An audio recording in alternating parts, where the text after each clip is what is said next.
யாழ்னியா?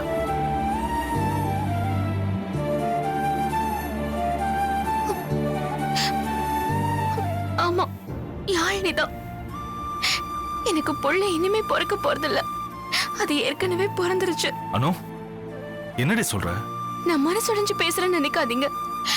என் மனசு நிறைஞ்சுதான் நான் பேசுறேன். அனு, யாழ்னிதான் இனிமே நம்ம புள்ள. என்ன பேசிட்டு இருக்க?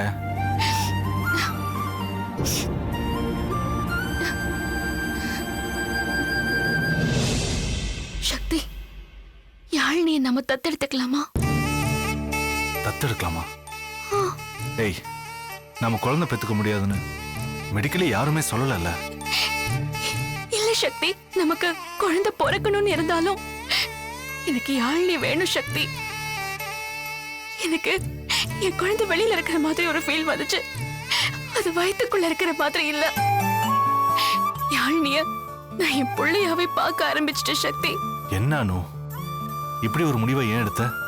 இதான் கரெக்டான முடிவு சக்தி. இனிமே நம்மள பத்தி யாரும் தப்பா பேசக்கூடாது. யாழ்னியும் அங்க கஷ்டப்படக்கூடாது.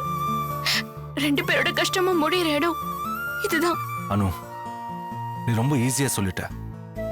ஆனா இது அவ்வளவு ஈஸியான விஷயம் இல்ல. தெரியும் சக்தி, இது எல்லாராலையும் ஈஸியா எடுத்துக்க முடியாதுன்னு தெரியும்.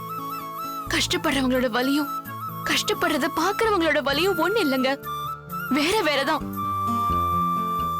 நம்ம வலி போக வழி தேடுவோம், கொஞ்சம் சுயநலமா இருந்துப்போம்.